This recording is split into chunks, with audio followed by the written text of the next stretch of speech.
그 다음에 이제 우리가 부동산 물권의 186조는 부동산, 동산은 인도예요. 부동산은 법률행위. 법률행위는 뭐냐면 계약이에요. 계약은 매매계약, 교환계약, 증여계약. 그래서 이때 계약은 매매, 그 다음에 교환, 그 다음에 증여. 이것을 얘기하는 거예요. 그래서 법률 행위로 인한 물권의 취득, 상실, 변경, 취득, 상실, 변경, 득실, 변경은 등기를 하여야 효력이 생기는 거예요. 그래서 등기하면 우리는 등기를 하게 되면 접수시에 소급해서 접수시에 소급해서 권리를 취득하는 거예요. 그래서 등기하여야 효력이 생긴다 이렇게 얘기를 하는 거예요. 그 다음에요. 자, 물권적 합의 플러스 뭐가 있다? 등기. 이 합의를 뭐란다? 계약이라고 얘기하는 거예요. 물권적 합의, 물권 계약이라고 얘기를 하는 거예요. 이것을 다른 말로 뭐란다? 우리가 계약이라는 것은 법률행위거든요. 법률행위는 반드시 의사표시 말로 하는 거예요. 말로. 의사표시. 그래서 말로 하는 것이니까 이것을 물권적 합의. 합의가 있으면 여러분요 계약이 이루어져요. 계약을 뭐란다? 법률행위라고 그래요. 법률행위는 반드시 의사표시 말로 해야 되는 거예요. 그래서 이것을 물권계약을 물권적 의사표시라고도 얘기를 하는 거예요. 이 물권적 의사표시 다른 말로 물권행위라고 그래요. 이런 말이 어렵죠. 우리가 물권이라는 것은 우리 민법에서는 동일한 용어를 반복해서 쓰지 않아요. 각각 동일한 용어인데 같은 뜻인데 다른 의미로 다른 언어로 쓴단 말이죠. 단어로. 그래서 그러면 물권적 합의란 말이나 물권계약이란 말이나 물권적 의사표시란 말이나 물권행위는 다 같은 말이에요. 이것을 뭐란다? 우리는 물권행위는 뭐를 물권행위냐? 잔금을 받으면서 등기 서류를 주죠. 그때 뭐라 하죠? 야, 이제 이건 너 집이야. 내가 잔금 다 받았으니 내가 등기 서류 줄게. 이런 소유권 이전에 필요한 서류 줄게. 이 말이잖아요. 이것을 우리는 뭐란다? 물권행위다. 이렇게 얘기를 하는 것이죠. 이것을 물권 변동, 소유권이 갑에서 을로 바뀌기 위한 성립 요건이다. 우리가 이제 성립을 했으면 성립한 것이 효력이 있어야 될 거 아니에요. 알겠죠? 그래서 보면 등기를 해야죠. 등기는 뭐다? 물권 변동의 효력 발생이다. 여기서요, 물권적 합의, 소유권을 넘겨주기로, 즉 갑과 을이 계약을 체결하고 잔금을 받았어, 갑이. 그러면 갑은 을한테 잔금을 받으면서 등기 서류를 줘야 된단 말이죠. 등기 서류를 줬다고 해서 을이 매수인이 소유자가 되는 게 아니에요. 매수인은 등기를 함으로써 소유자가 돼. 그다음에 우리가 잔금을 받으면서 등기 서류를 주는 것을 뭐란다? 물권행위라고 하고, 그 물권행위가 있다? 그러면 이제는 소유권이 갑에서 을에게 변동하기 위해서 그것은 성립 요건이다 이 말이고, 그래서 등기소에 가서 내가 등기를 딱 하죠. 등기를 딱 하면 이제 완벽하게 소유권이 갑에서 을로 바뀌었다고 효력이 발생한다 이 말이죠. 그걸 효력 발생 요건이다 이렇게 얘기해. 또는요 물권 변동의 또 하나의 성립 요건이다 이렇게도 얘기한단 말이죠. 그냥 이것저것 떠나가지고 우리나라는 부동산에 대해서 계약으로 소유권을 취득하려면 물권적 합의와 뭐가 있어야 돼? 등기가 있어야 된다 이 말이죠. 아시겠죠? 그래서 등기가 있어야 된다. 그 다음에 동산은 어떻게? 동산에 대해서는 인도해야 돼. 인도하여야.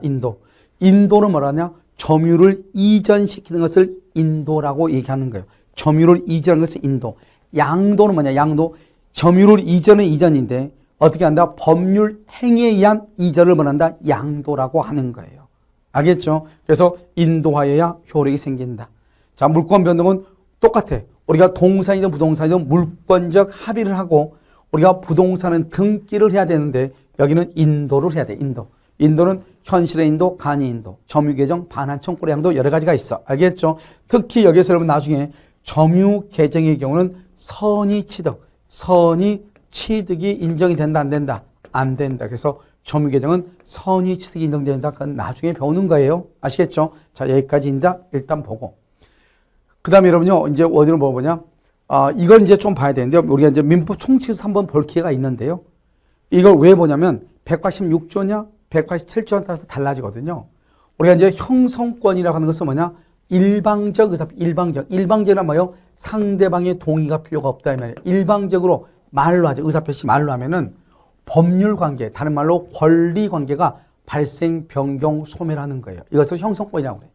그러니까 여러분요, 형성권하고 비교된 게 뭐냐? 청구권이요. 우리 아까 처음에 청구한다 말했죠. 청구권은 갑이 을한테 대금을 달라. 대금을 청구하죠. 대금을 청구했다고 해서 대금이 내 통장에 입금되는 게 아니죠. 상대방이요, 입금을 시켜줘야지 입금이 되죠. 그래서 우리보다 청구권이라는 것은 내가 청구를 해도 불법행위, 위법행위가 아니라는 것이고 상대방이 그것을 이행을 하면 내가 그것을 받을 수 있다는 건데 이행하지 않으면 어떻게 해야 돼요? 법원에 소송으로 갈 수밖에 없는 거예요. 알겠죠? 이걸 청구권이라고 그래. 근데 형성권은 필요 없어. 상대방, 일방적으로 말하는 상대방의 동의가 필요 없어. 상대방의 동의 필요 없다고. 이건 상대방의 협조가 있어야 되는데 청구권은. 일방적으로 말을 하죠. 그러면은 권리관계. 다른 말로 법률관계는 권리관계죠. 권리가 발생하고 변경하고 소멸해. 이 발생을 말한다. 취득이라고 하고 소멸을 상실이라고 한단 말이죠. 그래서 득실 변경이 된다.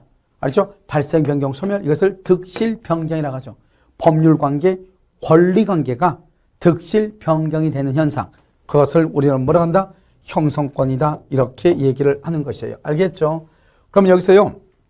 먼저 형성권은 재산권의 일종이니까 양도할 수 있어요. 그다음에 뭐 할 수 있다? 상속할 수도 있고요. 가등기, 채권자, 대권 다 돼. 대표적인 게 뭐냐면 여러분이 예약 완결권, 예약 완결권. 예약을 했어요. 그것을 완결할 권리. 그래서 예약 완결권이죠. 여기서 이거 뭐냐면 우리가 음식점이 있죠.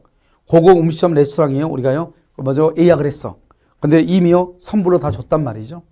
그런데 내가 어떻게 해야 돼요? 갑자기 무슨 일이 생긴 거예요. 그럼 내가 갈 수 없잖아요. 그러니까 내가 내 동생이라든가 누이라든가 또는 친구라든가 가까운 지인이라든가 이 사람한테 대신 가라고 할 수 있죠. 그것을 만다 내가 그것을 양도했다고 얘기하는 거예요. 그럼 누가 가면 돼요? 양수인이 가면 되는 거잖아요. 양수인이. 알겠죠? 그래서 예약 완결권을 행사하면 된다. 형성권이니까. 만약에요. 예를 들어서 매매 예약을 했어. 매매 예약. 그럼 매매 예약을 했으니까 예약을 완결, 본 계약을 체결해야 되는데 예약만 하고 내가 사망을 했어. 그러면 나의 상속인이 상속을 받아서 완전한 매매 계약을 체결할 수도 있다. 이 말이에요. 그러니까 우리가요. 형성권이라는 것은 재산권의 일종으로서 뭐 할 수 있다? 양도할 수 있고 상속할 수 있고 나중에 배우겠지만 가등기라든가 그다음에 채권자 대위권을 행사할 수도 있다. 이런 말이에요. 그럼 여기서 일방적이란 말이 무슨 말이다? 단독행위로서 상대방의 동의가 필요가 없다. 이 단독행위는 원칙적으로 조건이나 기한을 붙일 수가 없다. 이 말이죠. 그래서 여러분요 혹시 우리 이제 여러분 이런 말 들어봤죠? 매매 계약을 하면 계약금 주잖아요. 계약금을 준 사람은 포기하고 받은 사람은 2배를 주고 계약을 해지할 수 있죠. 준 사람은 포기하고 받은 사람을 2배를 주고 계약을 해지할 수 있죠. 그런데 내가 100을 주고 계약을 해지했는데 상대방이 그걸 수령하지 않아. 받지 않는단 말이죠. 수령하지 않는다 해가지고 받지 않았다 해서 공탁할 필요는 있다 없다? 없다 이 말이죠. 그것을 공탁을 할 필요는 없다 이런 말. 공탁할 필요는 없다. 알겠죠? 그래서 그러면 발생은 뭐다? 발생할 때는 예약 완결권이죠. 완결권, 예약 완결권. 그 다음에 청구권 앞에 매수란 말 있죠? 무슨 매수 청구권. 이것은 다, 영 봐봐요. 변경이란 말 봐봐. 소멸, 우리가 영 봐봐. 여기 D가 다 지금 뭐라고 되어 있죠? D가 다 청구권에 되어 있죠. 그러면 청구권은 뭐 한다? 청구권은 상대방의 협조. 상대방이 내 청구에 응해야 돼. 그러니까 청구는 상대방의 협조가 있어야 되는 것이고 형성권은 일방적이니까 상대방의 동의 없이도 예를 들어서 갑이 을한테 속아서 계약을 했단 말이죠. 그러면 갑이 취소를 해야 되잖아요. 그럼 갑이 을한테 취소할 때 내가 야 나 너하고 계약 취소해도 돼? 이렇게 물어보면 그러면 을이 취소하라고 하겠어요? 그렇지 않죠. 그러니까 상대방의 동의 없이 나는 너한테 사기를 당했으니 나는 너하고 계약을 취소한다 해버리면 그냥 그 자리에서 취소가 되는 거예요. 알겠죠? 그것을 뭐란다? 일방적 의사표시. 그 취소권을 뭐란다? 형성권이라고 하고 해제권을 뭐란다? 형성권이다 이렇게 얘기하죠. 그래서 해제나 취소권은 형성권으로서 일방적 의사표시로 한다 이 말이죠. 상대방의 동의가 필요가 없다 이 말이죠. 그런데 청구권은 상대방의 동의가 있어야 돼. 그런데 여기 뒤에 다 청구권이라고 되어 있는데 그런데 내가 청구란 말 앞에 매수다, 분할이다, 증감이다, 소멸이란 말이 있으면 우리는 이것을 뭐라고 한다? 그것을 형성권이라고 얘기하는 거예요. 형성권이다. 알겠죠? 이 말이 중요해. 그러니까 청구란 말 앞에 매수, 분할, 증감, 소멸. 매수, 분할, 증감, 소멸. 청구란 말 앞에 매수, 분할, 증감, 소멸이란 말이 있으면 우리는 이것을 형성권이라고 얘기한다. 그래서 여기 지상물 매수 청구권, 공유물 분할 청구권, 차임 증액 청구, 감액 청구, 지상권 소멸 청구 이 말이죠. 그러니까 앞에가 무슨 말이 나오냐 이게 중요한 것이 아니고 청구란 말 앞에 매수, 분할, 증감, 소멸이란 말이 있으면 형성권이다. 그럼 이걸 어떻게 암기하냐? 우리가 권리는 발생, 변경, 소멸이죠.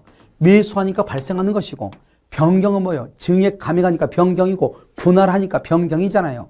소멸은 소멸이잖아요. 그러니까 발생, 변경, 소멸이니까 인식해서 발생은 매수, 변경은 분할, 증감, 소멸은 소멸이죠. 그래서 매수, 그 다음에 분할, 그 다음에 뭐다? 증감, 그 다음에 소멸. 청구란 말 앞에 매수, 분할, 증감, 소멸이라는 말이 있으면 우리는 것을 청구권이라고 하지 않고 그것을 형성권이라고 얘기한다 이 말이죠. 형성권은 일방적 의사표시에 의해서 상대방의 동의를 받지 않고 법률관계가 발생하고 변경하고 소멸한다 이 말이죠. 특히 여기 소멸에 뭐가 있다? 취소권하고 해지권하고 해제권 등이 있다 이 말이죠. 알겠죠? 이것을 형식은 끝에가 청구권이 됐지만 실제적으로 청구권이 아니고 이것을 형성권인 것이 있다 이 말이에요. 그럼 이해됐죠?